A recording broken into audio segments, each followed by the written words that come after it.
আসসালামু আলাইকুম, আমন্ত্রণ জানাচ্ছি আইজি ক্রিয়েশন নিউজ আপডেটে। সঙ্গে আছি আমি ইমতিয়াজ আহমেদ। শুরুতে এই সংবাদ শিরোনাম। এবার আহত নূরের পাশে দাঁড়ালো খালেদা জিয়া ও ডক্টর ইউনূস। ডাকসু হল সংসদ নির্বাচনের নতুন সিদ্ধান্ত। নিষিদ্ধ হচ্ছে জাতীয় পার্টি, ভণ্ড বলে আসিফ নজরুলকে এক হাত নিলেন হাসনাত।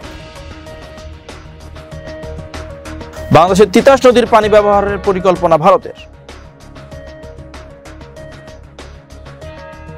ইসরায়েলের বিরুদ্ধে কঠিন অ্যাকশন শুরু করল তুরস্ক। এবার বিস্তারিত। কাকরাইলে হামলার ঘটনায় আহত গণ অধিকার পরিষদের সভাপতি ও ডাকসুর সাবেক ভিপি নুরুল হক নূরের সার্বিক খোঁজ নিয়েছেন বিএনপির চেয়ারপারসন ও সাবেক প্রধানমন্ত্রী বেগম খালেদা জিয়া। শনিবার ৩০ আগস্ট রাতে ঢাকা মেডিকেল কলেজ হাসপাতালে গিয়ে তার খোঁজ নেন বিএনপির স্থায়ী কমিটির সদস্য ও খালেদা জিয়ার ব্যক্তিগত চিকিৎসক অধ্যাপক AZM জাহিদ হোসেন। এ বিষয়ে বিএনপির মিডিয়া সেলের সদস্য সাইরুল কবির খান বলেন, হামলায় আহত নুরুল হক নূরের জন্য গভীর উদ্বেগ প্রকাশ করেছেন খালেদা জিয়া। তিনি ঘটনার নিন্দা জানান এবং যথাযথ চিকিৎসা নিশ্চিত করার আহ্বান জানিয়েছেন। সাইরুল কবির আরও বলেন, নূরের দ্রুত ও সম্পূর্ণ সুস্থতা কামনা করে খালেদা জিয়া তার জন্য দোয়া প্রার্থনা করেছেন। অন্যদিকে প্রধান উপদেষ্টা ডক্টর মোহাম্মদ ইউনূস মোবাইলে ফোন করে গণ অধিকার পরিষদের সভাপতি নুরুল হক নূরের শারীরিক অবস্থার খোঁজ নিয়েছেন। এ সময় তদন্ত করে জড়িতদের বিরুদ্ধে ব্যবস্থা নেওয়ার আশ্বাস দিয়েছেন। শনিবার দুপুরে এই তথ্য নিশ্চিত করেছেন গণ অধিকার পরিষদের উচ্চতর পরিষদ সদস্য ও গণমাধ্যম সমন্বয়ক আবু হানিফ। তিনি বলেন, আজ দুপুরে একটায় প্রধান উপদেষ্টা ফোন করেন। এ সময় নুরুল হক নূর প্রধান উপদেষ্টাকে গতকালের ঘটনার বিস্তারিত জানান। প্রধান উপদেষ্টা কাকরাইলের ঘটনা তদন্ত করে জড়িতদের বিরুদ্ধে ব্যবস্থা নেওয়ার আশ্বাস দিয়েছেন বলেও জানান হানিফ। এদিকে গত শুক্রবার রাতে আইন উপদেষ্টা ডক্টর আসিফ নজরুল ও প্রধান উপদেষ্টার প্রেস সচিব শফিকুল আলম নুরুল হক নূরকে দেখতে ঢাকা মেডিকেল কলেজ হাসপাতালে আসেন। শুক্রবার রাত ৯টার দিকে বিজয়নগরের জাতীয় পার্টি ও গণ অধিকার পরিষদের সংঘর্ষের পর আল রাজি টাওয়ারের সামনে আইনশৃঙ্খলা বাহিনীর লাঠিপেটায় গুরুতর আহত হন নুরুল হক নূর সহ বেশ কয়েকজন নেতাকর্মী। ঘটনাস্থল থেকে নূরকে উদ্ধার করে হাসপাতালে নিয়ে যান সংগঠনটির নেতাকর্মীরা। সামাজিক যোগাযোগ মাধ্যমে একাধিক ভিডিওতে দেখা গেছে নূরের মুখ থেকে বুক পর্যন্ত পুরো রক্তাক্ত, ফেটে গেছে নাক। এ সময় তাকে স্ট্রেচারে করে হাসপাতালে নিয়ে যেতে দেখা যায় দলীয় নেতাকর্মীদের। ডাকসু ও হল সংসদ নির্বাচনে বুথের সংখ্যা ৫০০ থেকে বাড়িয়ে ৭১০ নির্ধারণ করেছে নির্বাচন কমিশন। আর ভোট গ্রহণ চলবে সকাল ৮টা থেকে বিকাল ৪টা পর্যন্ত। শনিবার ৩০ আগস্ট চিফ রিটার্নিং অফিসার অধ্যাপক ডক্টর মোহাম্মদ জসিমউদ্দিন স্বাক্ষরিত এক বিজ্ঞপ্তিতে তথ্য জানানো হয়। সেখানে উল্লেখ করা হয়, ডাকসু ও হল সংসদ নির্বাচনে কিছু গুরুত্বপূর্ণ সিদ্ধান্ত নেওয়া হয়েছে। সেগুলো হচ্ছে, পূর্বের সিদ্ধান্ত মোতাবেক ৮টি কেন্দ্রে ভোট গ্রহণ আনুষ্ঠানিক হবে। আর বুথের সংখ্যা ৫০০ থেকে বাড়িয়ে ৭১০ নির্ধারণ করা হলো। বিজ্ঞপ্তিতে আরও উল্লেখ করা হয়, ভোট গ্রহণের সময়কাল সকাল ৮টা থেকে বিরতিহীনভাবে বিকাল ৪টা পর্যন্ত নির্ধারণ করা হলো। বিকাল ৪টার মধ্যে ভোট কেন্দ্রের লাইনে যারা থাকবে তারা সবাই ভোট দিতে পারবে। আগামী ৪৮ ঘন্টার মধ্যে জাতীয় পার্টিকে নিষিদ্ধ সহ ৩ দফা দাবি জানিয়েছে গণ অধিকার পরিষদ। শনিবার রাজধানীর বিজয়নগরে আয়োজিত এক বিক্ষোভ ও সংহতি সমাবেশ থেকে দাবিগুলো ঘোষণা করেন দলটির সাধারণ সম্পাদক রাশেদ খান। সেনাবাহিনী ও পুলিশের যৌথ হামলার সুষ্ঠু তদন্ত ও বিচার দাবি করে তাদের ঘোষিত দাবিগুলো হলো, ঘটনার তদন্তের আজকের মধ্যেই একটি কমিটি গঠন করতে হবে, হামলা ও ব্যর্থতার দায় স্বীকার করে স্বরাষ্ট্র উপদেষ্টাকে পদত্যাগ করতে হবে, আগামী ৪৮ ঘন্টার মধ্যে জাতীয় পার্টিকে নিষিদ্ধ ঘোষণা করতে হবে। দাবিগুলো ঘোষণার পর রাশেদ খান বলেন, নির্ধারিত সময়ের মধ্যে এসব দাবি মানা না হলে কঠোর কর্মসূচি ঘোষণা করা হবে। এ সময় তিনি যমুনা ও সচিবালয় ঘেরাওয়েরও হুঁশিয়ারি দেন। অন্যদিকে আইন উপদেষ্টা ডক্টর আসিফ নজরুল সম্প্রতি ডাকসুর সাবেক ভিপি নুরুল হক নূরের উপর হামলার তীব্র নিন্দা জানিয়ে একটি ফেসবুক পোস্ট দেন।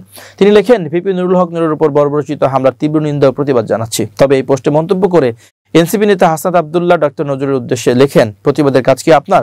ভণ্ডামে বাদ দেন স্যার। যে জন্য বসানো হয়েছে সেটা না করে কি করছেন এসবের হিসাব দিতে হবে। কে কোথায় কিভাবে কোন কাজে বাধা দিচ্ছে এসব খবর আমাদের কাছে আছে। এসব প্রতিবাদের ভং না ধরে কাজটা করেন। শুক্রবার রাজধানীর কাকরাইলে জাতীয় পার্টি ও গণ অধিকার পরিষদের মধ্যে সংঘর্ষের ঘটনা ঘটেছে। এ সময় গণ অধিকার পরিষদের সভাপতি নুরুল হক নূর সহ বেশ কয়েকজন আহত হয়েছেন। এদিকে নুরুল হক নূরের উপর হামলার ঘটনাটি নেক্কারজনক বলে জানিয়েছেন অন্তর্বর্তী সরকারের প্রধান উপদেষ্টা ডক্টর মোহাম্মদ ইউনূসের প্রেস সচিব শফিকুল আলম। নূরের উপর হামলার তীব্র নিন্দা জানিয়ে প্রেস সচিব আশ্বস্ত করেন, এই ঘটনার তদন্ত হবে। এই তো কদিন আগের ঘটনা। বিএনপি নেত্রী রুমিন ফারহানার সঙ্গে এনসিপি নেতা হাসনাত আব্দুল্লাহর কথার যুদ্ধ দেখেছে গোটা দেশ। সেই তিক্ততা ভুলে নিজ শহরে হাসনাতকে পেয়ে তার জন্য উপহার পাঠালেন রুমিন ফারহানা। কোনো সমস্যা হচ্ছে কিনা সে খবরও নিলেন। শনিবার রাতে ব্রাহ্মণবাড়িয়ার বিজয়নগরের ছতরপুর স্কুল মাঠে আয়োজিত নতুন সংবিধান বিষয়ক উঠান বৈঠকে প্রধান অতিথির বক্তব্যকালে একথা জানিয়েছেন হাসনাত স্বয়ং নিজে। তিনি বলেন, রুমিন ফারহানার সঙ্গে আমাদের একটা মনোমালিন্য হয়েছে। আমরা এসেছি, উনি ওনার লোক পাঠিয়ে খোঁজ নিয়েছেন আমাদের এখানে কোনো সমস্যা হচ্ছে কিনা, আমাদের জন্য কিছু উপহারও পাঠিয়েছেন। হাসনাত বলেন, এটা আমাদের জন্য পজিটিভ বার্তা, আমাদের অবশ্যই ওয়েলকাম করা উচিত। এর আগে সম্প্রতি নির্বাচন কমিশন ভবনে রুমিন ফারহানার অনুসারীরা এনসিপির এক নেতাকে মারধর করে বলে অভিযোগ। বিএনপির নেত্রী নিজের নির্দেশ দিয়ে এই ঘটনা ঘটান বলে দাবি করে এনসিপি। সেদিনই ইসিতে সংবাদ সম্মেলনে রুমিন ফারহানাকে বিএনপির আওয়ামী বিষয়ক সম্পাদক বলে কটাক্ষ করেন হাসনাত। এছাড়া তিনি আওয়ামী লীগের থেকে সব রকম সুযোগ সুবিধা নিয়েছেন বলেও দাবি করেন তিনি। পতিত সরকারের কাছে রুমিন ফারহানা প্লটের আবেদন করেছিলেন, সে কথাও উল্লেখ করেন হাসনাত। এর প্রতিবাদে হাসনাতকে ডাকাতের মতো দেখায় বলে কটাক্ষ করেন রুমিন ফারহানা। এছাড়া তাকে ফকিনীর বাচ্চা বলেও গালি দেন রুমিন। তুলে ধরেন ছাত্রলীগের সঙ্গে তার সম্পৃক্ততার কথা। টকশোতেও এই দুজনের পাল্টাপাল্টি মন্তব্য নিয়ে উত্তপ্ত আলোচনা হয়। অবশেষে বরফ গলার আভাস মিলল। ব্রাহ্মণবাড়িয়ার এই অনুষ্ঠানে নির্বাচন এবং সংস্কার নিয়েও কথা বলেন এনসিপির দক্ষিণাঞ্চলের মুখ্য সমন্বয়ক হাসনাত। তিনি বলেন, আমাদেরকে এখন নির্বাচন বিরোধী বলা হচ্ছে। বিএনপি নির্বাচনের কথা বলছে, আমরা নির্বাচন সহ আরো দুটি বিষয়ে কথা বলছি। আমরা বলছি আমাদের নির্বাচনও লাগবে, আবার বিচার সংস্কারও লাগবে। আমাদের অবশ্যই সংস্কারের জন্য ঐক্যবদ্ধ থাকতে হবে বলেও উল্লেখ করেন তিনি। নুরুল হক নূরের উপর হামলার বিষয়ে হাসনাত বলেন, নূর ভাইয়ের উপর আক্রমণটা আমাদের জন্য একটা মেসেজ। আমরা দেখেছি তারেক জিয়াকেও মুচলেকা দিয়ে দেশ ছাড়তে হয়েছিল। বৈঠকে আরো বক্তব্য দেন এনসিপির যুগ্ম সদস্য সচিব এস.এম. সাইফ মুস্তাফিজ ও ডাক্তার মাহমুদ আমিতা, যুগ্ম মুখ্য সংগঠক মোহাম্মদ আতাউল্লাহ এবং বিজয়নগর উপজেলা কমিটির প্রধান সমন্বয়কারী আমিনুল হক চৌধুরী প্রমুখ। এবার আন্তর্জাতিক প্রসঙ্গ। এবার ইসরায়েলের বিরুদ্ধে অ্যাকশন শুরু করেছে তুরস্ক। গাজায় চলমান যুদ্ধ ও হত্যাযজ্ঞের প্রতিবাদে এখন থেকে তুরস্ক সব ধরনের অর্থনৈতিক ও বাণিজ্যিক সম্পর্ক ছিন্ন করেছে।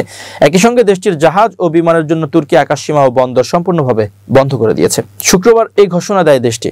আল জাজিরার প্রতিবেদন অনুযায়ী তুরস্কের পররাষ্ট্রমন্ত্রী হাকান ফিদান দেশটির পার্লামেন্টের এক বিশেষ অধিবেশনে বলেন, ইসরায়েল গত 2 বছর ধরে গাজায় গণহত্যা চালিয়ে যাচ্ছে, মানবিক মূল্যবোধ উপেক্ষা করছে। আমরা ইসরায়েলের সঙ্গে সব ধরনের বাণিজ্য বন্ধ করেছি। তুর্কি জাহাজগুলোকে ইসরায়েলের বন্দরগামী হতে দেওয়া হচ্ছে না। একইভাবে তাদের বিমান আমাদের আকাশসীমায় প্রবেশ করতে পারবে না। 2023 সালে তুরস্ক ও ইসরায়েলের মধ্যে প্রায় $7 বিলিয়ন বাণিজ্য হয়। তবে গত বছরের মে মাসেই আঙ্কারা সরাসরি বাণিজ্য বন্ধ করে দিয়ে যুদ্ধবিরতি ও গাজায় মানবিক সাহায্যের প্রবেশের দাবি জানায়। প্রেসিডেন্ট রেজেপ তাইয়েপ এরদোয়ান একাধিকবার ইসরায়েলের কর্মকাণ্ডকে গণহত্যা আখ্যা দিয়ে প্রধানমন্ত্রী বেঞ্জামিন নেতানিয়াহুকে নাৎসি নেতা হিসেবে তুলনা করেন। এছাড়া তুর্কি গণমাধ্যম জানিয়েছে, সাম্প্রতিক সপ্তাহে ইসরায়েলি জাহাজের উপর নৌ বাণিজ্য নিষেধাজ্ঞা কার্যকর করা হয়েছে। এর ফলে ইসরায়েলি জাহাজ তুরস্কের বন্দরে ভিড়তে পারছে না এবং তুর্কি পতাকাবাহী জাহাজও ইসরায়েলি বন্দরে প্রবেশ করতে পারছে না। 2010 সালে গাজামুখী মানবিক সহায়তা বহনকারী জাহাজে ইসরায়েলি সেনাদের হামলায় 10 জন তুর্কি নাগরিক নিহত হওয়ার পর থেকে দুই দেশের সম্পর্ক টানাপোড়েনের মধ্যে পড়ে। সর্বশেষ গত বছর দখলকৃত পশ্চিম তীরে এক বিক্ষোভে অংশ নেওয়া তুর্কি আমেরিকান কর্মী আইসেনুর আইগিকে গুলি করে হত্যা করে ইসরায়েলি বাহিনী, যা পরিস্থিতি আরো জটিল করে তোলে। ভারতের উত্তর পূর্বাঞ্চলীয় রাজ্য ত্রিপুরার মুখ্যমন্ত্রী মানিক সাহা বলেছেন, রাজ্যের আগরতলা পৌর কর্পোরেশন এলাকায় পানির জলের সরবরাহের জন্য বাংলাদেশের তিতাস নদীর পানি ব্যবহারের কথা বিবেচনা করছেন।